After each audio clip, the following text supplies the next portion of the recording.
Good morning. Good morning. Welcome or welcome back to Bookeemonsters. My name is PK. It is Friday, TGIF, August the 29th. We're here to look at the rest of the Cozy Mystery new releases that were published this week.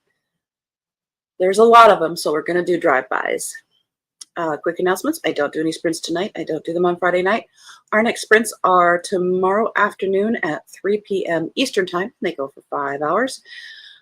Second quick announcement, there isn't a morning show this Monday, Labor Day here in the US, but we'll be back to our regularly scheduled programming on Wednesday. Everything is just going to shift a little bit next week. Cajun says, morning, I took today off, so I have a 4-day holiday. That is so fabulous. I'm so loving that for you. Enjoy. Are you going to do anything? Are you going to read 10 books? Let's jump in. We finished on Monday with the new Maddie Day, and there are about 27 more books to get through, so let's just get going. But on Monday we did do the bigger names. These are some of the smaller names. This is the B list. Troubled Waters by Leah Dobrinska, first in the Songwriter Sleuth Mysteries, set in Nashburg, Tennessee. Looks like. And it would help if I clicked on it to give you the look.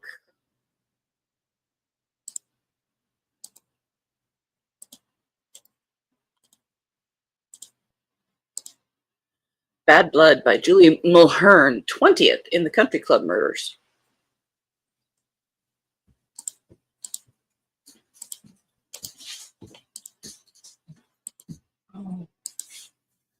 Scripts and Empty Crypts by Trixie Silvertail. That cannot be a real name. 7th in the Harper and Moon investigations.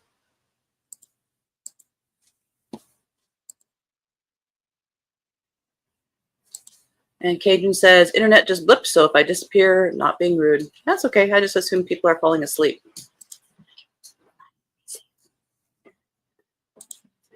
Mary says, good morning, PK and Cajun. Happy Friday. Sounds like everyone is excited for the weekend. Everyone enjoy your days off. Indeed. I'm getting 3 and I'm going to enjoy it. Cajun says, morning, Mary. Just reading and probably work on month-end stats. Cajun said, Storm really likes the Country Club series. Oh, okay. Excellent. She's got a new one. Mary says, I have so much to do that I don't know where to start, and therefore I don't. And that's okay.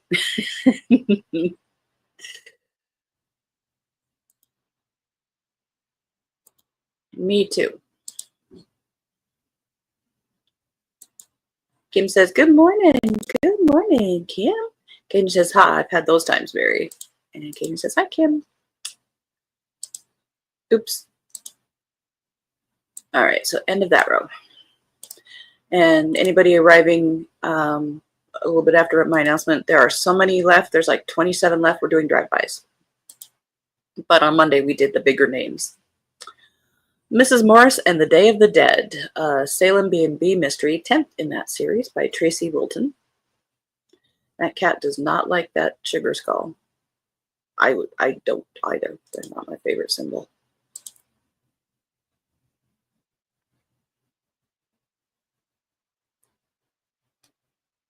Sorry, I was hearing licking. I had to see what was going on. Keo has the cone of shame on right now because he will not leave his feet alone. Gave him multiple chances, but he must wear the cone of shame. Right now he's licking the cone of shame. Pineapple Premeditation by Jasmine Webb, 14th in the Charlotte Gibson Mysteries. And Steve is also taking the day off from work to go to a funeral 4 hours north of here.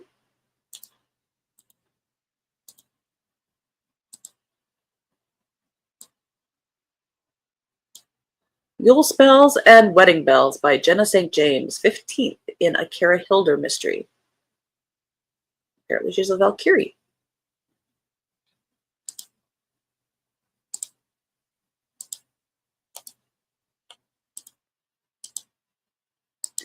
Jumping to Conclusions by A.V. Howland, first in the Fanta Delaney Cozy Mysteries.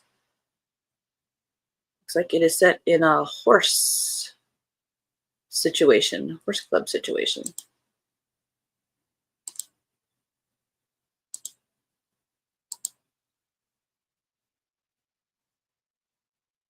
Kim is saying hi, y'all.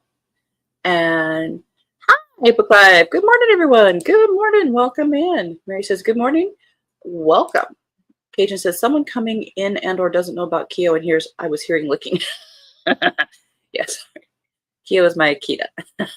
I hope poor little Keo gets better soon. I know. Oh, his feet. It's always something with that boy. Right now, it's his feet. And he had all summer to let me put medicine on it and leave it alone. And he has now forfeited that privilege. Mojitos and Murder by Patty Callahan.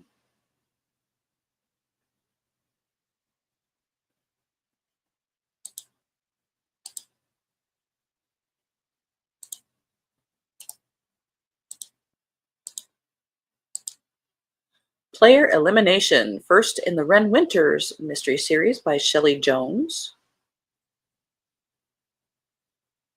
She's a game designer, it looks like.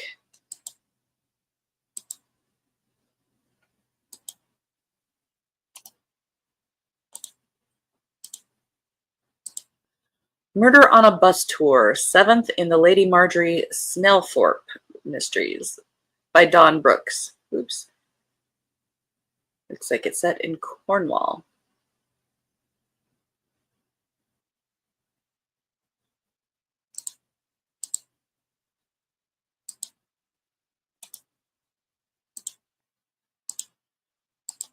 Witched and Hitched in Seattle, The Case of the Phantom Spy and the Haunted French Fry. This sounds like a middle grade book, but it apparently isn't. Book 3 by Dakota Cassidy.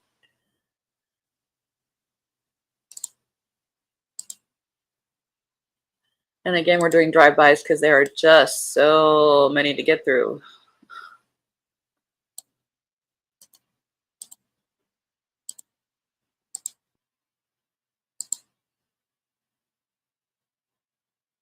Cajun says hi to Book Life. Mary says, last night, one of my corgis gave herself a very noisy and vigorous pedicure, so I understand it entirely. Oh, yeah. You get very tuned in to noises of our pets. I'm very tuned into his licking sounds. Of course, throwing up sounds is a given. The Antique Store Detective and the Deadly Inheritance by Claire Chase, 3rd in the Bella Winter Mysteries.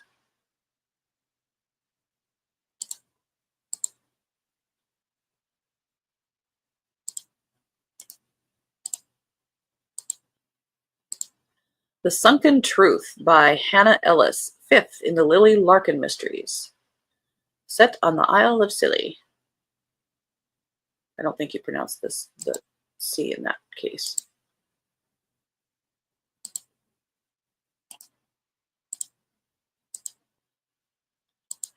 Death Could Tell a Story by Darcy. This is a Darcy Sweet Cozy Mystery by KJ Emmerich, 38th in that series.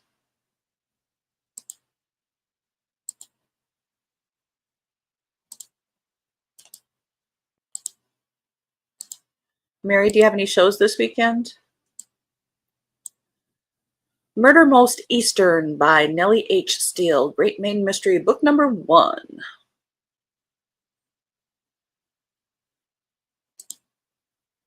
End of that row. We don't have any plans, thank goodness.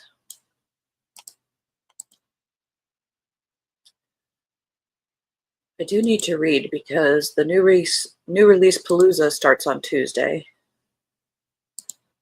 And Spy vs. Spy, if you want to do Spy vs. Spy readathon that I host. Mary says, yes, they do like to present gifts from time to time, from both ends, unfortunately. Very true. Kate says, I sleep really deep, but when I had the cats, there could be a whisper of ack, and I was wide awake. Okay, mostly because I didn't want a hairball on the bed. Yeah, true. Yeah. And Mary says, no shows this weekend. I've been very lax in scheduling shows. It's okay to take a summer off. No plans for me this weekend except to try and get some things made and house clean. Here's hoping. Kim says, we are celebrating my other mother's birthday on Monday. Oh, nice.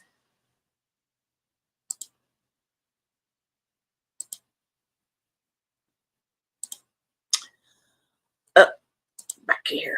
The Unlikely Murder Club by Gina X. Grant. First in the Unlikely Murder Club. Let's see. This is a humorous senior sleuth cozy. Unlike the library book I gave a try to last night, she was an elderly lady who was a serial killer. It was a bit gruesome. I decided I didn't want that in my brain at this time.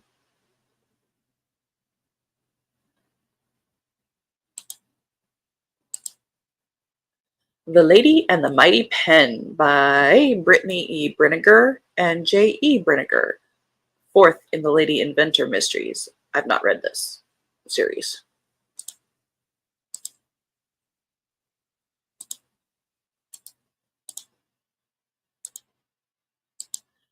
Dead Religious by Peter Buckman. Fifth in the Pumpernickel Mysteries. Isn't that a fun word, pumpernickel? And there's a poodle.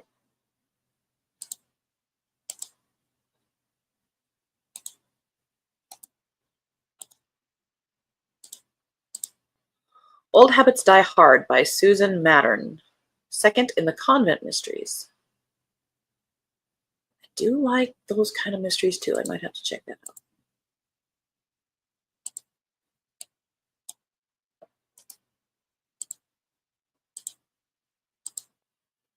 End of that row. Kate says, hope she has a lovely birthday. Indeed. You guys gonna go to lunch or? Murder at Malcolm Bay by Anne Mitchell.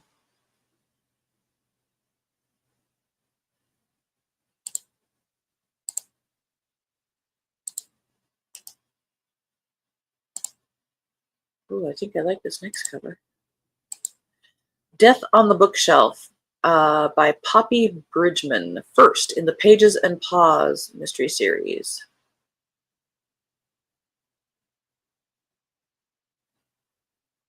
As long as there isn't a talking animal.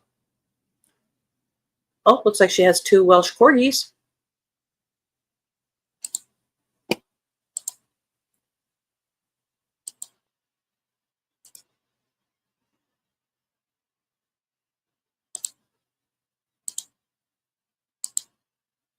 Dead Man Walking. 13th in the White Witch Island Paranormal Cozies by Patty Larson. That jawline means she is serious.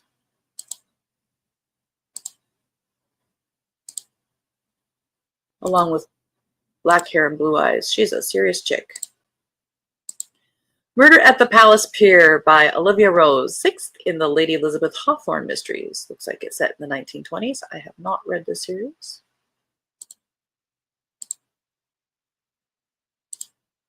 End of that row. Again, we're doing flybys because there are just so many of them. Mary says, with a name like Poppy, one would expect nothing less than some corgis in the background. True. There are certain names that lend themselves. 7 Shades of St. Morgan's, Paranormal Cozy Mysteries, 7th in the Chronicles of St. Morgan's by Rosie Adams, book 7 in that series. I don't like cartoon covers, but that's me.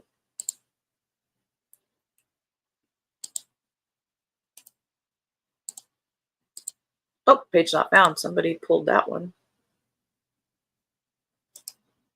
It was there on Sunday. Cannolis and Casinos by Lena Clover, 17th in the Pelican Cove Cozy Mysteries. Dice Dulce Death.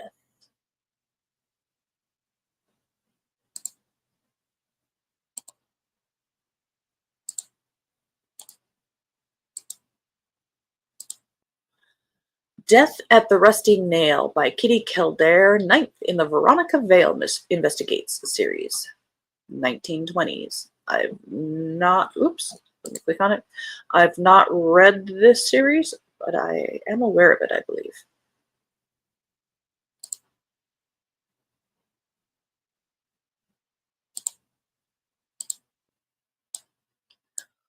Oh, we made it, so we might be able to go back. Malign Fortune by P.J. Skinner, 9th in the Sea Castle Mysteries. Malign Fortune.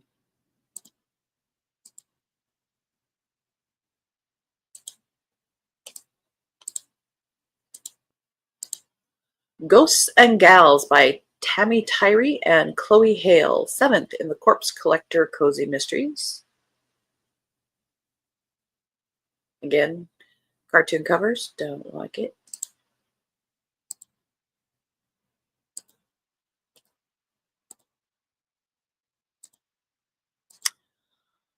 Nicholas Meyer has a new book, Sherlock Holmes and the Real Thing.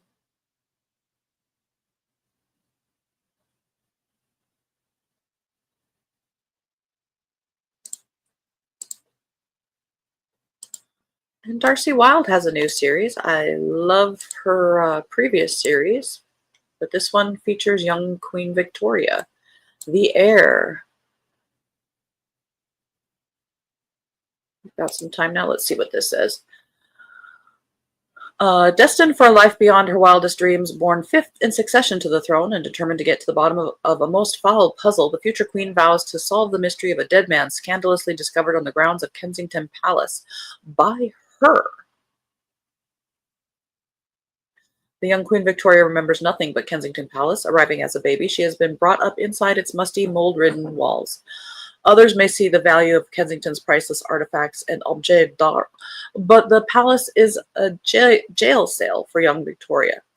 Raised, with an incredibly strict regimen to follow, watched at all times by her mother, the controlling German-born Victoire, and Victoire's prized advisor, the power-hungry Sir John Conroy, the bright 15-year-old is allowed no freedom at any time, except that which she steals or wheedles for, always in the company of Conroy's resentful daughter, Jane.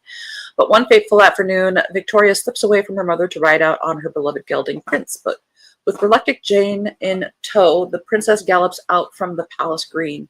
But what would normally be an uneventful trot around very familiar terrain presents the mutinous princess with a most bewildering sight. A dead man, and on the grounds of the palace, no less. Determined to get to the bottom of the inscrutable puzzle, young Victoria is met with shocking disrespect and any number of obstacles. Sir John lies to her. Her uncles and aunts join with her mother to stonewall her questions and curtail her movements. But Victoria will not be deterred. With Jane Conroy as a tentative and untrustworthy ally, Victoria's first case is underway.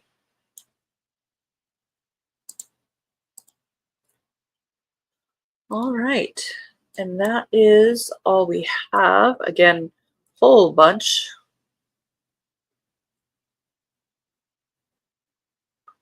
Some big names in the beginning. But the backfield is filled out with some fun stuff. Look at all those just this week.